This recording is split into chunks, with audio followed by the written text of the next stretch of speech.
Hi and welcome back to my channel. Today we are going to talk a little bit about Zone 2 training, and we're first going to try and get my treadmill set up. I don't use it that often. I'd like to use it more when it's not miserable outside. Using it today because I have an easy Zone 1 workout and I didn't want to go outside for it because it's miserable. So, first thing, I have a question. Am I the only person that has ever, when they need to walk for a workout, worn Chacos instead of running shoes? Because that's definitely what I'm doing right now. I also don't know what speed to walk at. I'm 5'5", so I can't walk like super fast, but like I can walk at 3.5 miles an hour without like letting my heart rate get too high. And let's turn on the fan. There we go. So once again, it is miserably hot. So let's talk about Zone 2 training. And a couple things I want to note here. So for one, when I talk about Zone 2 training, I am mostly referencing heart rate. Using power is going to be similar, but there are going to be some differences, like the things that are going to affect what your ability to stay in Zone 2. So I think the first important thing on this, and I've got my notes in front of me, obviously I'm also on a treadmill, I don't want to fall. The first thing I want to touch on is what is Zone 2 training? And I think the best way to talk about that is to talk about when I'm talking about heart rate zones, exactly what I'm discussing. So when I talk about heart rate zones, I'm talking about 5 zones. So the first one is Zone 1, which is where I'm going to be today, or at least it's where I hope I am today. No zone right now. We're not even in Zone 1 yet. So, but that's where I'm supposed to be today. This is supposed to be an easy recovery workout. It's aerobic, so it's not completely at rest, but we're not going to be going up into those other zones in this workout. So I'm not going to give percentages. You can find that on the internet. Mine are calculated and stored in my Garmin. Next one is Zone 2. So Zone 2, we're still aerobic. It is what I typically think of as like an easy endurance pace. The test people talk about the most when talking about are you in Zone 2 or are you in Zone 3 is the talk test. So are you able to carry on a conversation with little effort while in this zone? So I talked a little bit about my Zone 2. I tend to have very high heart rate, especially running, and I'm really working to bring that down. So Zone 2 is super slow for me, and that's especially for a lot of people when they first try and start Zone 2 training. They're gonna notice that they have to slow down a lot, because what I found the most with myself is I really naturally go into Zones 3 and 4. And I find most commonly people tend to go into Zone 3 just based on what I've read. And what a lot of people say about Zone 3 is they're like, oh, well, it's still aerobic, which it is, but Zone 3 is your tempo workout. So, and the biggest difference between 2 and 3, in my opinion, just from what I've seen, is the ability to recover. So going up into Zone 3, it does take more time to recover from Zone 3 than from Zone 2. Next, and I'm not going to talk about Zones 4 and 5 as much. Zone 4 is your anaerobic threshold. Zone 5 is anaerobic. Those are typically going to be your interval workouts. So, when I talk about Zone 2 training, what I'm specifically referring to is the bulk of my training is going to be in Zone 2. And then the intervals and the really key speed workouts are going to be when I'm going to get up into Zones 4 and 5. And another thing to note with that is you'll hear me refer to 80-20 training, which is 80% Zone 2, 20% intervals. So There's actually an entire book I actually just ordered finally, and it's actually where I got my plan. It's an 80-20 triathlon training plan. So that is what my training is targeted towards, is that 80-20. So why I think it's important and why it is important. The first one is recovery.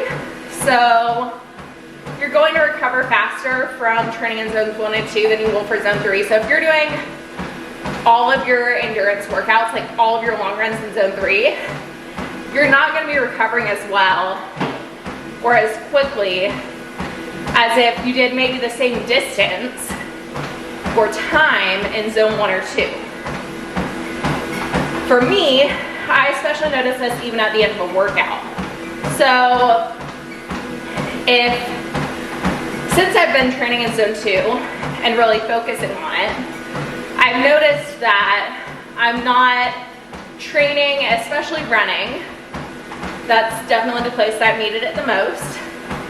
I'm not running to the point that at the end of a workout, I'm like doubling over out of breath, which I have done before. So that's where I noticed most immediately. And then obviously when people talk about recovery, they're also talking about recovering from workouts to be able to perform the next workout properly. So one of the issues is that if you're training and say like you're drifting up into zone 3 all the time, you're not going to be as prepared when you do get to those key sessions that include zones 4 and 5. So that's kind of getting to my next point, which is the ability to execute your key workouts. So again, if you're not recovering, you're not going to be prepared to do those workouts. You're going to end up training in kind of what they refer to as like a no man's land. So if you're not properly recovered, you may not be able to get into those zones like you should. Your heart rate actually, if you're not properly recovered, may be sitting a little bit high. So if you're already starting out with your heart rate high, you're not going to be able to perform as well in those zones.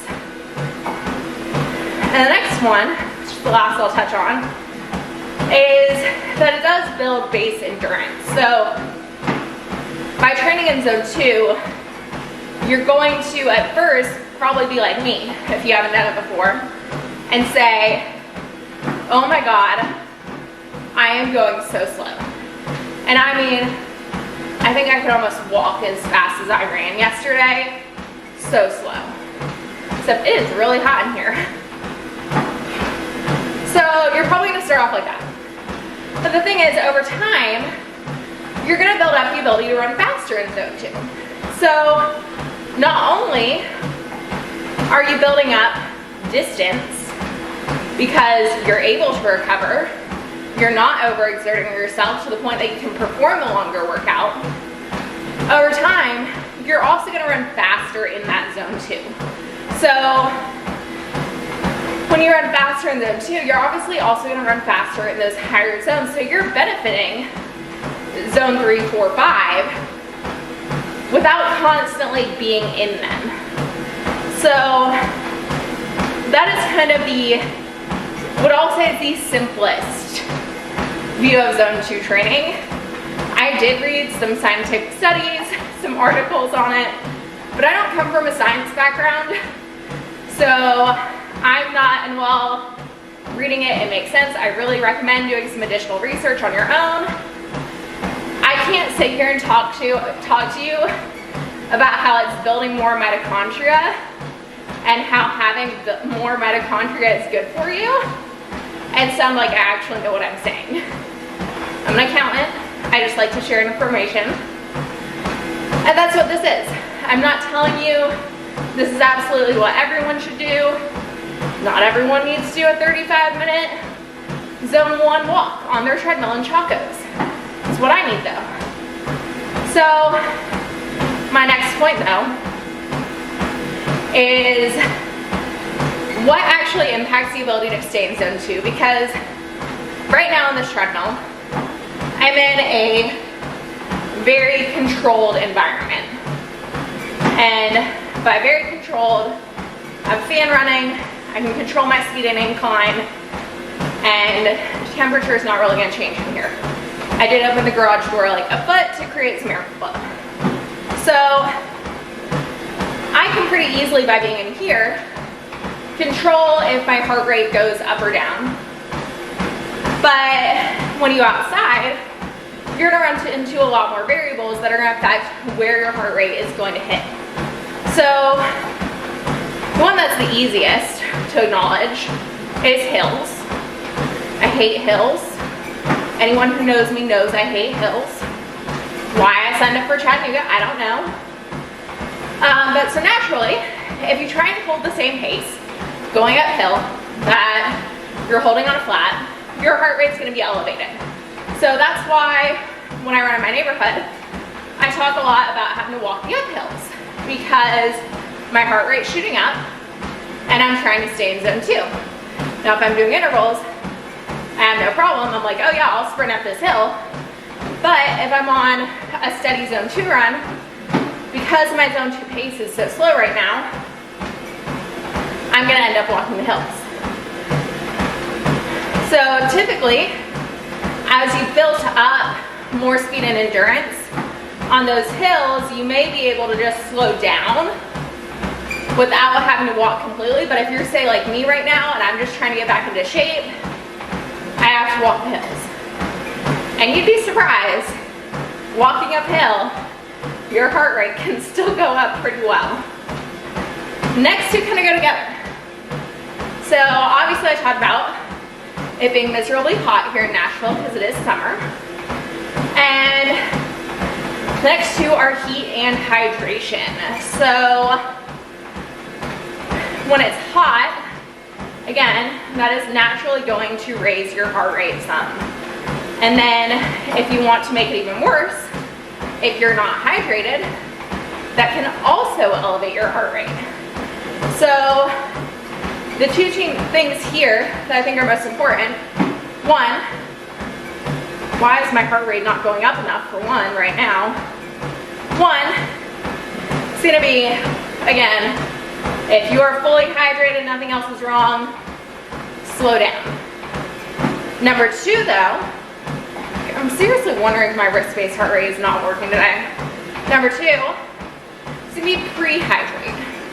So during the summer, I have to make sure I'm drinking plenty of water all the time so that I'm not going to be dehydrated when I start my run, because I probably will be by the end if I'm not drinking during it. So the main two tips, obviously, the main tip to bring your heart rate down, slow down. But there are things I want to touch on that will help bring it down and help keep it controlled. So the first one is what I use when running. And years ago, I stopped listening to music when running outside. And I did this because I would run at night. It's not really safe to listen to music and run at night. Also during triathlon, you can't listen to music. So I now breathe on a pattern. And it's changed over time with what I'm trying to do. And now I think I found a good pattern that works for controlling heart rate. So for me, the first breath is still the same as it used to be. It's kind of like in 2, 3, out 2, 3. But the second breath is in 2, 3, 4, 5, 6, and then exhaling as quickly as possible. And I am breathing in through my nose, out through my mouth.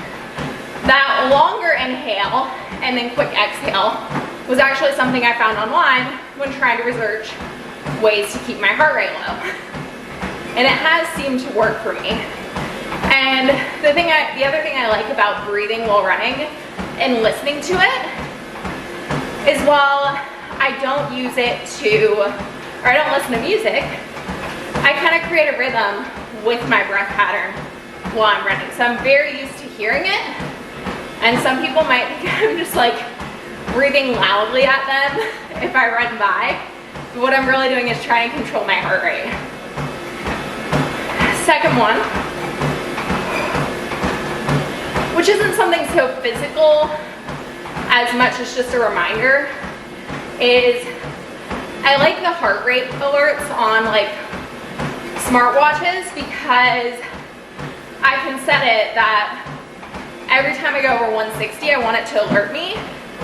And that can kind of remind me, like, especially as you get further into a workout, you're feeling good, getting into the flow of things, and then that bell's gonna go off and it's gonna be like, hey, you're starting to overexert yourself. So I think that's just a great reminder to have to then tell you, okay, either I need to slow down, think about my breathing, think about form, am I being efficient, or am I doing something that could make me overexert on this?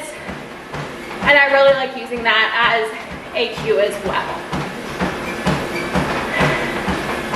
My last kind of tip to make sure you're executing the zone 2 portion of your workouts right is don't compete with people on your easy days. So when I say that, the best example is group rides. I like a good group ride. I think a lot of us do. It's social, but it can also be competitive.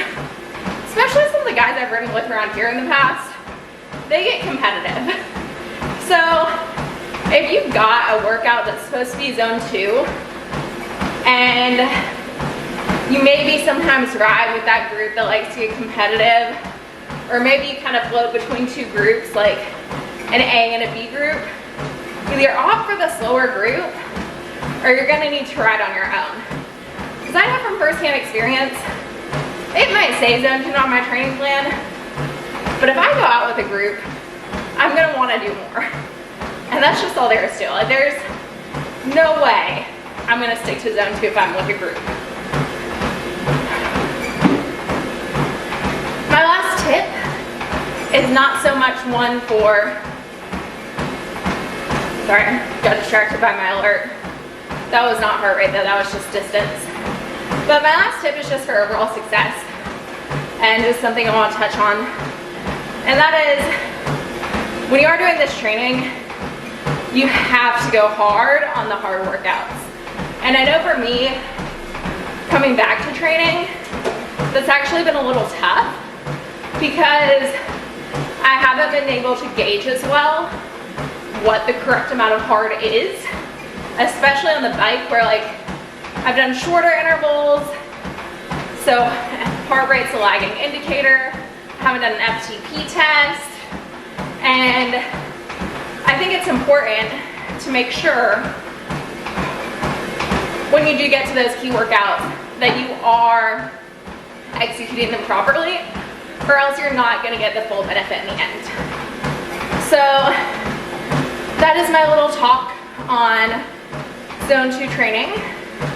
I have 19-ish, a little less than that, minutes of walking on this board and treadmill, and I'm going to try and find something, try and find something to watch on my phone now that I'm done talking.